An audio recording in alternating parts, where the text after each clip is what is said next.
আমাদের গরিব ছেলে মেয়েদের জন্য দাখিল মাদ্রাসাটা অতি জরুরি। তার সুতরাং আমাদের এখানে দাখিল মাদ্রাসা চাই। দাখিল মাদ্রাসা চাই। কুমিল্লার মনোহরগঞ্জ উপজেলার ঐতিহ্যবাহী বান্দোয়ান ইসলামিয়া দাখিল মাদ্রাসার নতুন ভবন নির্মাণ কাজে একটি মহল বাধা প্রদান করেছে বলে অভিযোগ উঠেছে। 1993 সালে প্রতিষ্ঠিত মাদ্রাসাটির উন্নয়ন কার্যক্রমকে কেন্দ্র করে এলাকায় আলোচনা সমালোচনার সৃষ্টি হয়েছে। স্থানীয় সূত্রে জানা যায়, দীর্ঘদিনের পুরাতন ভবনের পরিবর্তে নতুন ভবন নির্মাণের উদ্যোগ গ্রহণ করা হলে একটি পক্ষ বিভিন্নভাবে বাধা সৃষ্টি করছে।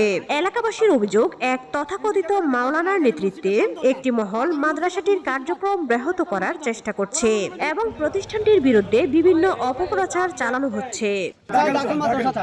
এখন আমাদের দাখিল মাদ্রাসার বিরুদ্ধে অনেক কিছু লোকে এখন চাইতেছে এটা বন্ধ করা যাবে না, কারণ এদেশের ছাত্র এমনও ছাত্রছাত্রী গরিব আছে, তারা গাছের মুখে কাতের বড়ুয়া নাগর করতে পারবে না, এর সুযোগ পাবে না। তাই বলি আমরা এমপি মহোদয়ের কাছে আবেদন যে এই মাদ্রাসা যান অতি শীঘ্রই যে ভবনটা ক্লিয়ার দেন, ভবনটা সরকারি বাজেট দিয়ে তৈরি করে দেওয়া হয়।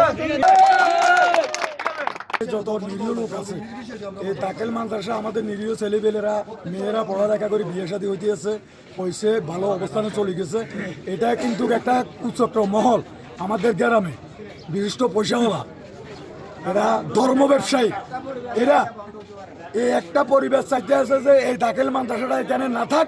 এরা চাইতে আছে যে সুরা বান্ধুয়াইনে একটা ব্যবসা এরা খুলে দিছে, ওইখানে একটা খুলছে, বাড়িতে একটা খুলছে, বাজারে আবার সরকারি জায়গা দখল করি, দাখিলের জায়গা দখল করি। এরা চাইতেছে যে আরেকটা প্রতিষ্ঠান করি এই দাখিলকে উচ্ছেদ করার জন্য। আর গণ অধিকারের এক নেতা আছে এদের জামাই মাওলানা নুরুর রহমানের আব্দুল্লাহ হাসান, এই সরকারের ষড়যন্ত্র করিয়া আমাদের এই মাদ্রাসাটার ভবনের কাজ বন্ধ করছে। আমরা গ্রামবাসী এখন সবাই চাইতে আছি যে এই মাদ্রাসা ভবনের কাজটা যেন হয়। সংসদ সদস্যের কাছে বিনীত আবেদন গ্রামবাসীর যে আমাদের ভবনটা সহজে যেতে হয়। মাননীয় প্রধানমন্ত্রী জনাব তারেক রহমানের কাছে আবেদন থাকবে আমাদের এই সশস্ত্র কুচক্র বাহিনীকে নির্মাণ করে আমাদের দাখিল মাদ্রাসাকে প্রতিষ্ঠিত করা হোক, এটা আমরা গ্রামবাসী সবাই চাই। দাখিল মাদ্রাসা সবাই আমরা দাখিল মাদ্রাসা চাই, আমরা দাখিল মাদ্রাসা চাই, আবেদন দাখিল মাদ্রাসা চাই, আমরা দাখিল মাদ্রাসা চাই, দাখিল মাদ্রাসা চাই, আমরা এখানে দাখিল মাদ্রাসা চাই, আমরা দাখিল মাদ্রাসা চাই। আমার দাবি একটাই, আমরা দাখিল মাদ্রাসা হইতে হবে। এমপি মহোদয়ের কাছে আমাদের আকুল আবেদন, আমরা দাখিল মাদ্রাসা চাই, আমাদের দাখিল মাদ্রাসা অতি জরুরি, মাদ্রাসাটা করে দেন। এমপি সাহেবকে দয়া করে অনুরোধ করতে আছে, এমপি সাহেবের জন্য যাতে খবরটা যায়, আমাদের দাখিল মাদ্রাসা ভবনটা সহজে যেতে হয়, আমাদের বাচ্চা কাচ্চারা পড়ালেখা করতে পারতেছে না। দয়া করে মাননীয় সংসদ সদস্য আমাদের দাখিল মাদ্রাসাটা হোক, আমাদের দাখিল মাদ্রাসা হোক, মাদ্রাসাটা হোক, দাখিল মাদ্রাসা হোক, দাখিল মাদ্রাসা হোক, আল্লাহ নামে দাখিল মাদ্রাসা হোক, দাখিল মাদ্রাসা আল্লাহ নামে আমরা দাখিল মাদ্রাসাটা চাই, দাখিল মাদ্রাসা হোক, দাখিল মাদ্রাসা চাই। মাদ্রাসা প্রয়োজন, দাখিল মাদ্রাসা হোক, আমরা সবাই চাই। আমরা দাখিল মাদ্রাসা চাই, দাখিল মাদ্রাসা চাচ্ছি, দাখিল মাদ্রাসা চাই। অবশ্যই মাদ্রাসাটা দরকার। নুরানি মাদ্রাসাটা একটা বিভ্রান্তির সৃষ্টি করছে। ইয়ানো জমা শিবিরে এত তালা মারছে, ইয়ানো বাইনের গান বেকুর কি জমা শিবির নেই, ইয়ানো প্রত্যেক দল আছে বাইনের গান মারছে। ইয়ানো মনে করে আমরা মাদ্রাসা চাই, এখন মাদ্রাসা একান্ত দরকার। এদিকে বিষয়টির সঙ্গে অন্য একটি নুরানি মাদ্রাসা বন্ধের অভিযোগ জড়িয়ে বাংলাদেশ জামাত ইসলামীর বিরুদ্ধে মিথ্যা অপবাদ দেওয়া হয়েছে বলেও দাবি করছেন স্থানীয় এলাকাবাসী। শিবির সম্বন্ধে এখানে কোনো কিছু নাই, সোজা কথা। আমরা সবাই বিভিন্ন দল, বিভিন্ন পার্টির লোক, আমরা বিভিন্ন দল, বিভিন্ন পার্টির লোক, আমরা একসাথে, সোজা কথা। কোনো বিএনপি জামাত কেউ এখানে নাই, আমরা সবাই একসাথে, আমরা এটা চাই। গ্রামবাসী এটা জামাতকে দোষী করা হয়েছে কেন, কি কারণে? এটা তো গ্রামবাসীর দাবি, এলাকাবাসীর দাবি। সবার ছাত্রছাত্রী এখানে লেখাপড়া করে, এটা একটা প্রতিষ্ঠান, এখানে বহুবার বাজেট আসছে, বহুবার কাম বন্ধ হয়ে গেছে কেন? এটার উপরে এত প্রতিহিংসা কেন? অন্যান্য প্রতিষ্ঠান সবগুলোই চলো, সব চলো। আমরা এটা সবার দাবি, এবং ওরে ব্যক্তিগতভাবে কোনো ইয়ে করা, আঘাত করা, দোষী করা।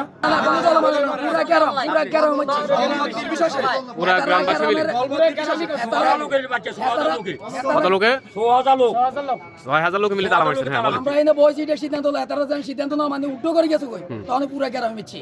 আমি এটাই বুঝি। আর যে মানুষটা করছে ওই মানুষের মাঝে যদি একদিন বেতন দিতে দেরি হয় মাসের, স্থানীয়রা বলেন বান্দোয়ান দাখিল মাদ্রাসা দীর্ঘ সময় ধরে এলাকার শিক্ষার প্রসারে গুরুত্বপূর্ণ ভূমিকা পালন করে আসছে। তাই প্রতিষ্ঠানটির উন্নয়ন কাজে কোনো ধরনের বাধা সৃষ্টি না করে সকল পক্ষকে সহযোগিতার মনোভাব নিয়ে এগিয়ে আসা উচিত। এখানে যদি দেখে মাদ্রাসাটা আছে, মজুরি প্রাপ্ত মাদ্রাসা শুধু এখানে একটা ভবনটা করবে, দাখিল মাদ্রাসার ভবনটা প্রতিষ্ঠা উদ্বোধন করার জন্য আমরা মন্ত্রী সাহেবের কাছে আমাদের আগ্রহ আবেদন, এবং এই মাদ্রাসাটা যদি এখানে ভবনটা উদ্বোধন হয় তাহলে আমাদের অত্র এলাকার সমস্ত মানুষ, সমস্ত গার্জিয়ান যারা আছে, এরা তাদের গরিব মানুষের গরিব ছাত্রছাত্রীদেরকে এখানে পড়ালেখার সুযোগ পাবে। আমরা দাখিল মাদ্রাসা চাই, আমরা দাখিল মাদ্রাসা চাই, আমরা দাখিল মাদ্রাসা চাই, আমরা দাখিল মাদ্রাসা চাই, আমরা দাখিল মাদ্রাসা চাই, আমরা দাখিল মাদ্রাসা চাই, আমরা দাখিল মাদ্রাসা চাই, আমরা দাখিল মাদ্রাসা চাই। মন্ত্রী মহোদয় আছে, ওনার কাছে আমাদের বিনীত আবেদন থাকবে এখানে একটি দাখিল মাদ্রাসা প্রতিষ্ঠা করে আমাদের এই লাকসাম মনোহরগঞ্জকে এবং মনোহরগঞ্জটাকে একটা উল্লেখযোগ্য জায়গায় পৌঁছানোর জন্য ওনার কাছে আমার বিনীতভাবে অনুরোধ থাকবে। 31 বছর এই দাখিল মাদ্রাসা এখানে বইছে, তখন মনে করেন আমি যে একটা আদনা, আমার ভাই বাতিজার ভাই যে বলছেন 250 জন মানে 29 জন ছাত্রছাত্রী এখানে দাখিল বাস করি পরে সন্ধ্যা দিয়ে আনন্দ দেওয়া বুঝছেন। এই দাখিল মাদ্রাসা দ্বারা আনা হিলা বাজার কিন্তু 20 টাকা দিই বা আনা দেওয়া সম্ভব ন, আমরা দাখিল মাদ্রাসা ছাড়া আমরা কিছু বুঝি না। দাখিল মাদ্রাসা আমরা চাই দাখিল মাদ্রাসা এই বলি মাননীয় সংসদ সদস্য কুমিল্লা নয় যারা জননেতা যারা আবুল কালাম সাহেবের প্রতি আমার উদাত্ত আহ্বান থাকবে, বান্দোয়ান যে শিক্ষা প্রতিষ্ঠানগুলি নিয়ে যে ঝামেলার সৃষ্টি হচ্ছে সেই ঝামেলা নিরসন করার কল্পে আমার ব্যক্তিগত মতামতে আপনি যদি দুটি ভবন করে দেন তাহলে এক সাইডে মাদ্রাসা তাদের ভবনে চলে যাবে, আরেক সাইডে যে নুরানি মাদ্রাসা, দাখিল মাদ্রাসা, পাঠাগার, মসজিদ, মুক্ত তারা এক ভবনে চলে যাবে। এতে আমাদের জায়গা বন্ধনের কোনো প্রয়োজন আমি মনে করি না। এটা আমার ব্যক্তিগত মতামত, আমি আশা করি আপনি আমার মতামতটা চিন্তা ভাবনা করবেন। আল্লাহ হাফেজ। এটা কোন মাদ্রাসা? এটাই দারুল মাদ্রাসা, এটা হচ্ছে নতুন ভবন, আর আমাদের পুরাতন ভবন হচ্ছে মাদ্রাসা এই বাজারের ওই পাশে পশ্চিম পাশে আর কি। এখন এখানে তালা মারছে কিনা? না এখানে মারা কেউ আসছে কিনা? না এখানে আসছে, এখানে আসছে কেউ আসছে ভাই? না। আপনি এখানে শিক্ষকতা কতদিন থেকে করেন? আমি এখানে আসি 10 বছর প্লাস। এই যাবৎকালে কেউ তালা মারছিল এখানে? না না এখানে তালা মারা হয়নি, তালা মারছে এখানে মারছে কোথাও? না না।